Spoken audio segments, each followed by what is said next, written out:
बस इतना समझ लो कि चुनाव आते ही हम सब मतदाताओं की उलझन बढ़ जाती है।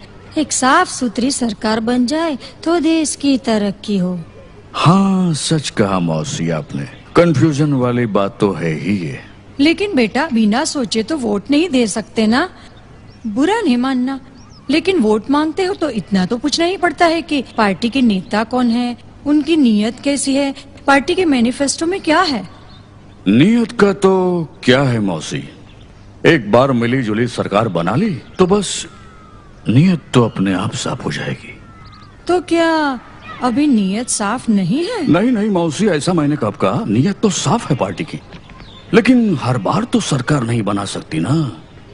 कभी कभी सांसदों को खरीदना भी पड़ता है। खरीदना पड़ता है? हाँ मौसी, ये कुर्सी चीज ही ऐसी है, अब मैं क्या कहूँ। हैं? तो क्या ये सब कुर्सी के लिए? छी छी छी मौसी, वो और कुर्सी के लालची ना ना। लेकिन एक बार भ्रष्टाचार की आदत हो गई ना तो मौसी, हर काम में पैसे लेने की आदत इन मंत्रियों को किसी ने सिखा दी और अंडर टेबल पैसे लेने लगे, तो फिर उसमें बेचारी सरकार का क्या दोष। ठीक कहते हो बेटे, कुर्सी के लालची वो, भ्रष्टाचारी वो, फिर भी उसमें उसका कोई दोष नहीं। मौसी, आप तो सबसे पुरानी पार्टी को गलत समझ रही हो। भले ही वो थोड़ी बिगड़ी और दोगली पार्टी है, मगर फिर से उसे सरकार बनने का मौका तो दीजिए।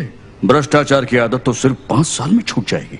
अरे भैया, मुझे बुढ़िया को समझा रहे हो? कोयले के धंधे में हाथ काले हुए बिना रहे हैं किसी के? मौसी, आप पंजे वाली पार्टी को नहीं जानती। विश्वास कीजिए, वो हरी गहरी पार्टी जैसी नहीं है। एक बार सरकार बन गई, फिर वो स्विस बैंक के अपने सभी अकाउंट बंद कर देगी। बस यहाँ की बैंक तगड़ी हो जाएगी। हाय हाय, तो बस यही एक कमी रह गई थी, स्विस बैंक में काला धन भी जमा है। तो उसमें कौन सी बुरी बात है मौसी?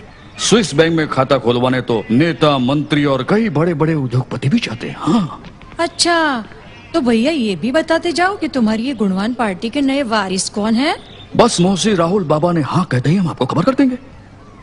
एक बात की दाद दूंगी, भले 100 बुराइयां है तुम्हारी पार्टी में, फिर भी तुम्हारे मुंह से उसके लिए तारीफ ही निकलती है। क्या करूं मौसी, मुझे सब साफ बोलने की आदत है।